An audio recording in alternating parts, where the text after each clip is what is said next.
अस्सलाम वालेकुम dear student. आज हम पढ़ेंगे क्रैकिंग ऑफ पेट्रोलियम। क्रैकिंग का मतलब होता है कंपाउंड का टूटना, और पेट्रोलियम वो क्रूड ऑयल है जो हमें ज़मीन के अंदर से हासिल होता है, और ये मिक्सचर ऑफ ऑर्गेनिक कंपाउंड है। इसके अंदर कुछ लार्जर मॉलिक्यूल होते हैं, कुछ स्मॉलर मॉलिक्यूल होते हैं, उनको हम अलहदा करते हैं। क्रैकिंग ऑफ पेट्रोलियम का मतलब है कि क्रैकिंग ब्रेक डाउन, किसकी ब्रेक डाउन करना? लार्जर मॉलिक्यूल की into smaller molecule is called cracking. Class जो लार्जर मॉलिक्यूल होते हैं उनके बॉइलिंग पॉइंट हाई होते हैं और स्मॉलर मॉलिक्यूल के बॉइलिंग पॉइंट लो होते हैं, और जिसके बॉइलिंग पॉइंट कम होंगे उसके वेपर जल्दी बनेंगे, वो मोर वोलाटाइल होंगे। ठीक है, तो हम यू क्रैकिंग ऑफ पेट्रोलियम की डेफिनेशन करते हैं कि breakdown of larger molecule having high boiling point into smaller molecule having low boiling point or more volatile is called cracking। जैसे हमारे पास एक लार्जर मॉलिक्यूल है, 16 कार्बन एटम पर मुश्तमिल है, कार्बन 16 है और हाइड्रोजन इसके अंदर आपने 16 को 2 से मल्टीप्लाई करना है और 2 उसमें प्लस कर देने। 16 2 आर 32 और 2 प्लस करें तो 34। कार्बन 16 हाइड्रोजन 34 है। जब हम इसको हीट करते हैं, इसको हीट करने से इसकी ब्रेक डाउन हो जाती है, क्रैकिंग हो जाती है, उससे हमें एक कंपाउंड हेप्टेन मिलता है। Heptane for 7 carbon atom. और हाइड्रोजन आपने अल्केन का जैसे करते हैं हम कि 2 से मल्टीप्लाई करना है, क्योंकि अल्केन का जो जनरल फार्मूला है वो है CnH2n+2, तो हमने 7 को 2 से मल्टीप्लाई करना है और 2 ही उसमें प्लस कर देने हैं। 7 2 आर 14 और 2 प्लस करें तो 16। तो हेप्टेन एक कंपाउंड हमें हासिल होता है। दूसरा हमें एक अनसैचुरेटेड कंपाउंड इथीन हासिल होता है, और तीसरा प्रोपीन हासिल होता है। तो हमने एक लार्जर मॉलिक्यूल की ब्रेक डाउन कर दी, किसमें? स्मॉलर मॉलिक्यूल को। इस प्रोसेस को क्या कहा जाता है? क्रैकिंग ऑफ पेट्रोलियम, यानी क्रैकिंग कहा जाता है। क्रैक का मतलब क्या है? तोड़ना, ब्रेक डाउन करना लार्जर मॉलिक्यूल की इनटू स्मॉलर मॉलिक्यूल। तो break down of larger molecule having high boiling point into smaller molecule having low boiling point or more volatile is called cracking। Need of cracking, यानी हमें larger molecule को smaller molecule में तोड़ने की ज़रूरत क्यों हुई? तो पेट्रोलियम मैंने आपको पहले भी बताया है कि ये मिक्सचर ऑफ ऑर्गेनिक कंपाउंड होता है। Petroleum mixture of organic compound होता है। उन ऑर्गेनिक कंपाउंड को अलहदा किया जाता है बॉयल करके। बॉइलिंग पॉइंट की बेस पर जब हम ऑर्गेनिक कंपाउंड को मिक्सर में से अलहदा करते हैं तो उसे हम फ्रैक्शनल डिस्टिलेशन का नाम देते हैं। Separation of organic compound on the basis of boiling point is called fractional distillation. यानी बॉइलिंग पॉइंट की बुनियाद पर ऑर्गेनिक कंपाउंड को अलहदा करना क्या कहलाता है? Fractional distillation.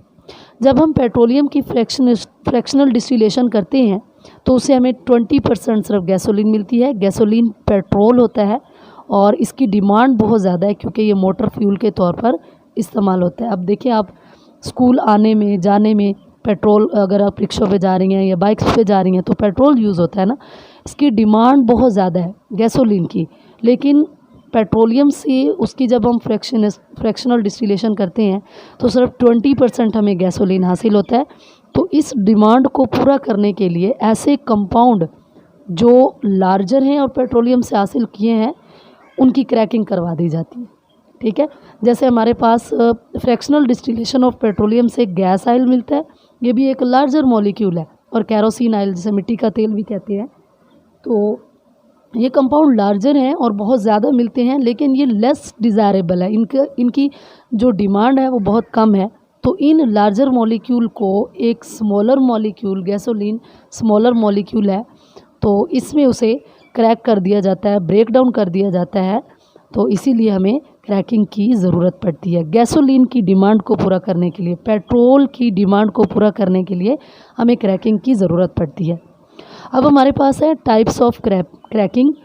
तो 3 टाइप की होती है cracking. Number 1 thermal cracking, number 2 catalytic cracking, और नंबर 3 स्टीम क्रैकिंग। अब हम वन बाय वन इनको डिस्कस करेंगे। थर्मल क्रैकिंग, थर्म का मतलब होता है हीट, और क्रैकिंग का मतलब क्या है कि तोड़ना और लार्जर मॉलिक्यूल को। तो break down of larger molecule into smaller molecule by heating at, therm का मतलब था ना हीट, तो by heating at high temperature and pressure is called thermal cracking. Thermal cracking हमें लोअर जो अनसैचुरेटेड हाइड्रोकार्बन है वो हमें इससे मिलते हैं थर्मल क्रैकिंग से। जैसे ईथीन है, 2 कार्बन एटम पर मुश्तमिल होता है, ईथीन है, और ईन से पता चल रहा है इसके अंदर डबल बॉन्ड है, ठीक है।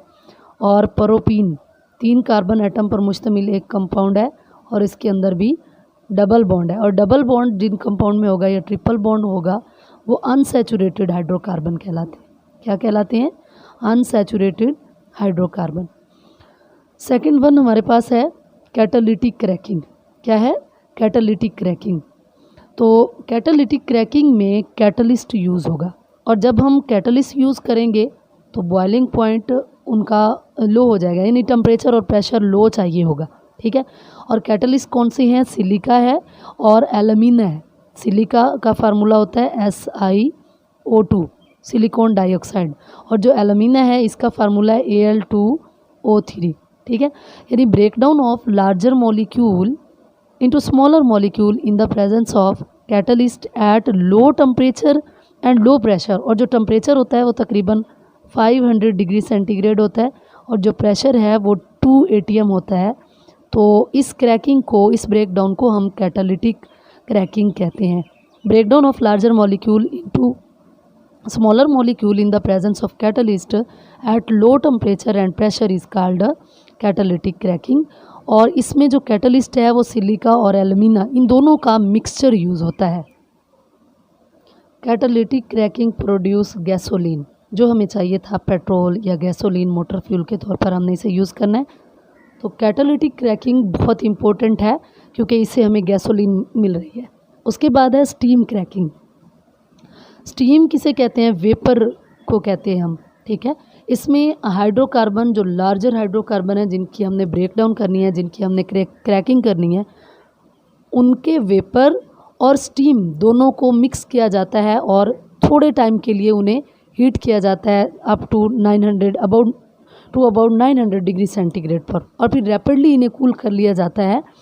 इससे हमें लोअर अनसैचुरेटेड हाइड्रोकार्बन मिलते हैं। इसमें भी यानी ईथीन मिलेगा या प्रोपीन, यही है ना लोअर अनसैचुरेटेड हाइड्रोकार्बन।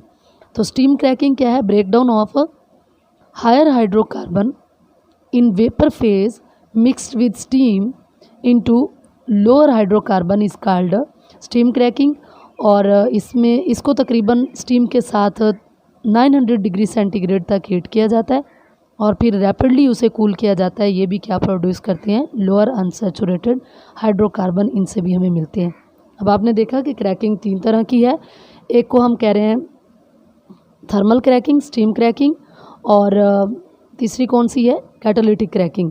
अब जो फर्स्ट वन है थर्मल क्रैकिंग और लास्ट वन है स्टीम क्रैकिंग, इन दोनों से हमें लोअर अनसैचुरेटेड हाइड्रोकार्बन हासिल हो रही हैं, लेकिन जो कैटालिटिक क्रैकिंग है उससे गैसोलीन हासिल हो रही है। इट मीन कि जो कैटालिटिक क्रैकिंग है वो ज़्यादा इंपॉर्टेंट होने वाली है क्योंकि उससे हम अपने पेट्रोल की डिमांड पूरी करेंगे। नेक्स्ट हमारे पास है इम्पोर्टेंस ऑफ क्रैकिंग, कि हमने क्रैकिंग जो की इसका हमें क्या फ़ायदा होगा, इसकी अहमियत क्या है।